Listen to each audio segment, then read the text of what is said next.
Welcome to The Forecast, a podcast by Brand Growth Agency. I'm your host, Morgan Willis.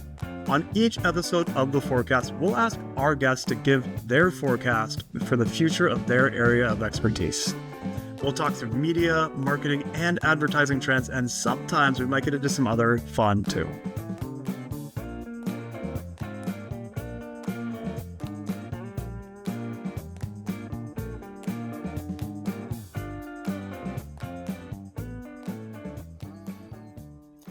Our guest for this episode is Pilaar Terry, Managing Partner and COO of POV Agency, a boutique strategic communications agency that reimagines how PR and communications are done and who it's done by.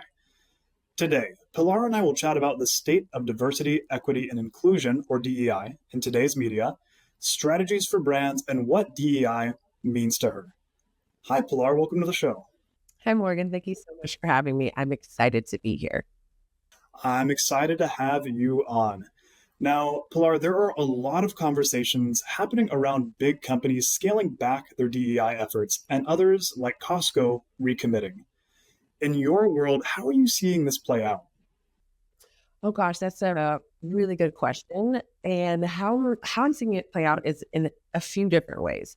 There are some brands that are doubling down, recommitting to their efforts around supporting BIPOC communities and BIPOC consumers. They're making sure that their advertising resonates with them. They're making sure that creative reflects the audiences that they are trying to attract.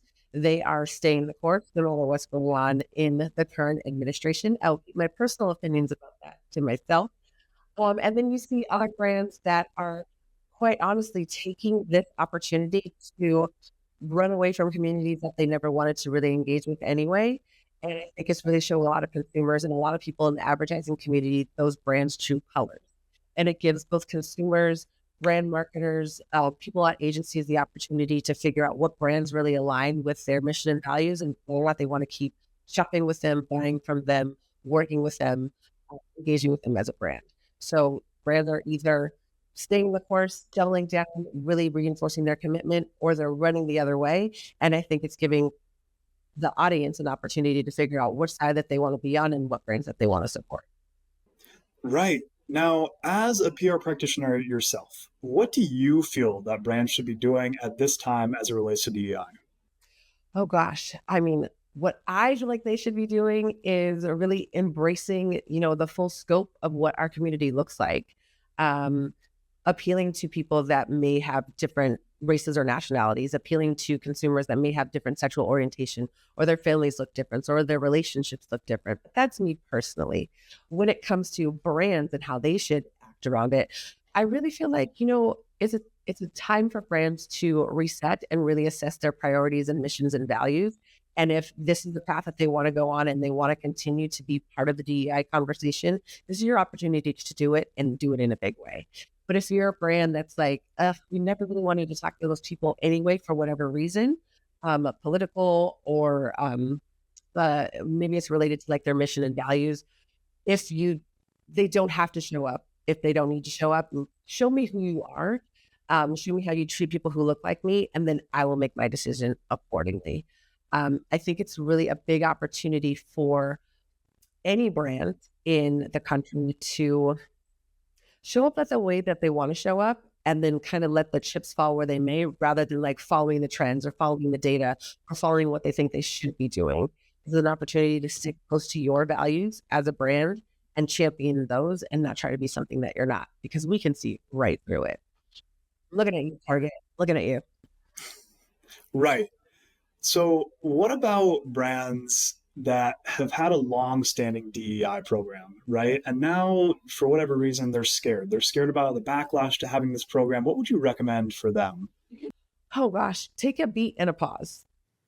Number one, don't move forward with a knee-jerk reaction because you think that the administration or your constituents or your consumers are going to act a certain way. A lot of what we do here at POV Agency is helping brands promote and protect themselves. And I want to kind of focus on the protect at this moment. I think that brands should really sit down, think about their mission and values, think about the communities that they want to serve, that they feel good serving and not feel like they're forced to serve, and then operate according to their mission and values and the audience that they're trying to serve. And that's it. Don't try to be something that you're not. Don't try to fake the fuck, because in this day and age, especially with social media and how fast the news cycle is going, consumers will find out everything about your brand, the good, the bad, and the ugly. So just take a brief moment and wait before you take action. I think that some people might have this perception that PR tries to hide things, right? Or if you're in a PR agency, you're trying to, keep things under the table, not let the public find out. But as you alluded to, there is no hiding anything anymore, right? People are going to find out. Social media moves very, very quickly. There's no keeping anything secret. Nope. There's not at all. Pilar, as a Black woman, what does DEI mean to you personally? I mean, DEI means exactly what it spells out: diversity, equity, and inclusion. But I think the biggest part of DEI and what it means to me is like the sense of belonging that also needs to come along with a DE and I. For example, a lot of brands around 2020, when it was very in vogue to embrace BIPOC communities, I felt like a lot of brands were making pledges or starting new departments or making like specific hires to address the need for DEI. But once those people got into their roles within organizations, there was no opportunity for them to feel supported. There was no community for them to tap into because they were one of one in boardrooms, in break rooms, everywhere. And even though they had this role within this institution that was supposed to foster like engagement and belonging and include everyone, they didn't do a good job of like helping those people actually belong. So if you followed like the news cycle of coverage around those new roles and those departments, 5 years out, those roles are gone, those people are gone, and it kind of felt like it was all for show. So what I think brands really need to embrace, and not just brands, organizations, nonprofits, talents, like anybody who's working with anybody else, they really need to focus on the belonging part of the equation. Once you get either young professionals in your doors and you're trying to create a place for them to thrive and like move up the ladder, make sure that there's people in leadership positions that look like them that they can aspire to, reflect and emulate. For those people in leadership positions that are BIPOC or different sexual orientation or they're trans, make sure that they have a seat at the table, that they actually are given the resources to like put into place like the plans that they've brought to the table, which is why they were hired for that thing in the first place. It is so frustrating to me to see people put in situations where they have a seat at the table, but like no tools to thrive. They can't make a meal. They can't set everything up for everybody else to come eat because they don't have utensils. They don't have ingredients. They don't have anything. So I think the most important thing for DEI for me is the sense of like belonging and making sure that any organization creates and provides that for the people that they bring inside their doors. It sounds like what you're alluding to is that these brands, when they're implementing DEI programs, they shouldn't just, be performative. They should actually make sure that they are helping diverse people get to bigger positions, break the glass ceiling within their company. Absolutely, they should. It was all performative. Not all of it. Some stuff that happened in 2020 is still in place today. Hashtag not all brands, not all organizations, right? But at the same time, a lot of the things that were put in place in 2020 are absolutely gone now because they weren't given the opportunity to thrive in those positions. When they brought new policies or ideas to the table within their organizations, they were thwarted, they were shut down. So for a minute, it's like, why am I even here if everything that I'm supposed to be doing, you guys are cutting me off at the pass? And that's really frustrating. How did your personal experiences push you to found your own agency? Oh gosh, that is a loaded question, Morgan, because it was all my personal experiences that caused me to start or take over a POV agency. So I found myself with a seat at the table at some of the biggest global PR organizations in the world. I won't name them, but you can check out my LinkedIn if you want to see where I was at. And at every single stage of my journey, I was usually the only person who looked like me in the room, the one Black woman. I was checking off boxes for folks. They were very happy to have me at that table.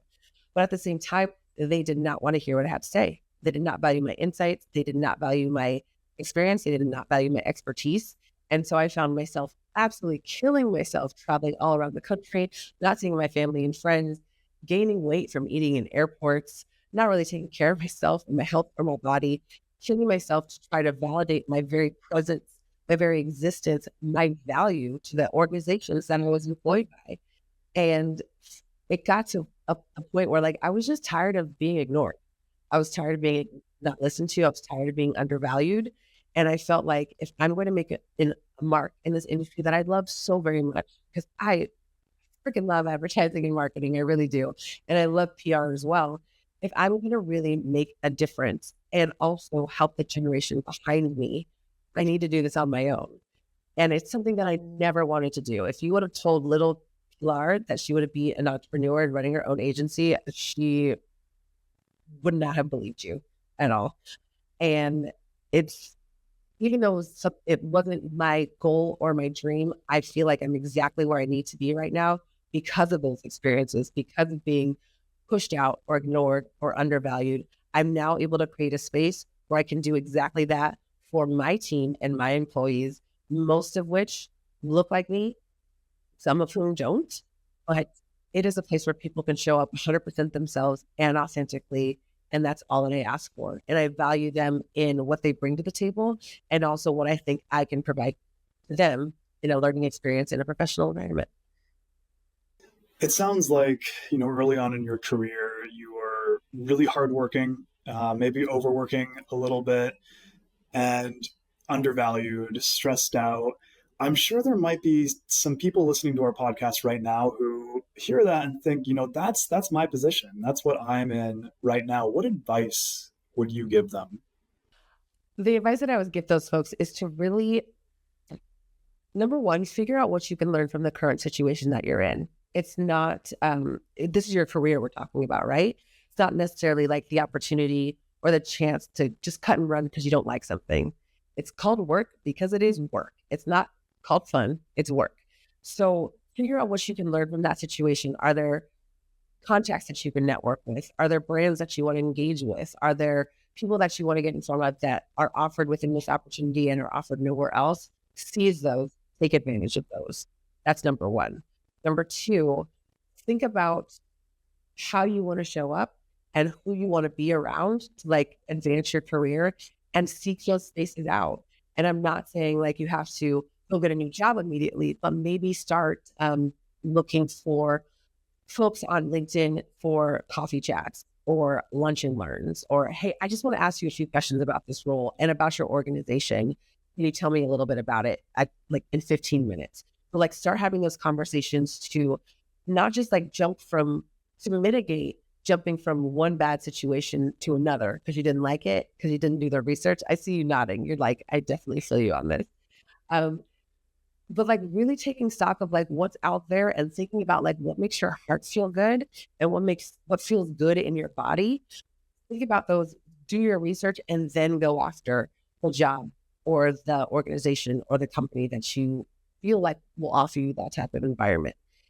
If you are in a space in your career like I was at, where you've got to like the more senior level and you're trying to figure out what to do next, it might be time for you to start your own little side gig, your own little company, your own agency. Maybe the tables that you're trying to like have a seat at really aren't built for you. So it's now time for you to go build your own.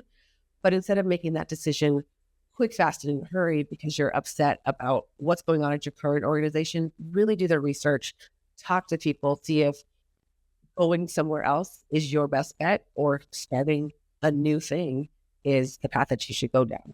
But definitely doing your research and squeezing every ounce of opportunity out of the role that you're currently in before you jump ship is also a great way to go.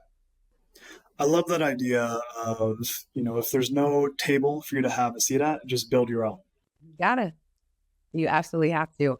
I think for Black women in corporate America, or just BIPOC people in general, or anyone that's not technically mainstream, we're doing that more and more.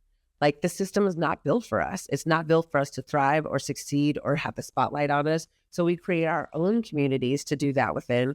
And then because of, what we bring to the culture, what we bring to society at large, the spaces that we build and communities that we build for ourselves are going to eventually seep out into the mainstream because everybody wants a little bit of our flavor. So you make your own thing, you get everybody else excited about it, and then you have the opportunity to scale in an environment that you've created for yourself that you can be 100% yourself, work with the people that you want to work with, work on the projects that you want to work on. And that is chef's kiss. It's the best decision I ever made. Was I kind of forced into it? Absolutely, I was. But now that I'm here, I cannot imagine being anywhere else. Yeah, rather than trying to fit somebody else's mold, you're breaking that and making your own. That's exactly it. Yeah. Pilar, I understand that in addition to running POV agency, you also have some psychic abilities. Is that true? That is true. That is true. I won't give you the long story, but I basically come from a long line of people who are gifted with like spiritual powers and resources. And I have started to incorporate that into my everyday life and in my business practice. I pull tarot cards on new hires. I consult my pendulums when it comes to should we move forward with this new client opportunity or not. I have intuitive strategy sessions with my clients. And I think that actually integrating that into my work and what I do every day is a result of honestly creating a space where I feel like I can bring my whole self to the table. Do I own this agency and did I help found it? Absolutely. So obviously it's going to be an environment like that I can thrive in, but I believe that I'm creating that for other people as well. But that part of my brain and that part of my business and my life is really important to me because I feel like if I can harness it, then anybody can. I'm not saying that you're going to turn into a phone psychic for 6 months like I did, but there are things that you can tap into, Morgan, and that listeners can tap into. We get answers from outside of ourselves. To be honest, it takes a lot of the pressure off when you're trying to decide what to do and you're like, well, I'm just going to flip some cards and see what my guides have to say. And they lay it out for you. And you're just like, oh my God, the answer's right there. I'm going to do exactly that instead of like sleepless nights and hemming and hawing over what you're going to do. Lean on your guides. Lean on your like army of spiritual advisors to help you out. Right. Using those guides, using those abilities, are you able to give us your forecast, your prediction for the future of DEI in media, let's say over the next couple of years here? I think it's going to go away for a while. I think the way that things are going with the current administration and how the American economy is reacting, it's going to start getting pushed further and further down the list of priorities, almost to the point where it's like nearly invisible. And it hasn't gone away. It's just going to have gone underground. And within those underground communities, those folks that like were affected by DEI or were able to benefit from it, on top of them already being qualified individuals, they're going to create like their own resistance and uprising, and that's going to bubble up. I'm not predicting a race war and it's by any stretch of the imagination. But what I'm saying is that like these communities are going to be pushed towards the fringe. They're going to like actually be together and have to like mobilize and strategize and then come back and like make it more equitable for everybody. That's what I'm seeing happening. Right. It seems like the pendulum is swinging in the opposite direction. Exactly. Right now, but it will swing back. It will swing back. Yes. Yes. And I think it's going to get to a point where the people that are feeling threatened are going to, I'm not going to say they're going to feel less threatened, but they're going to kind of have to submit because there's just more of us. Pilar, thank you for coming out of the show.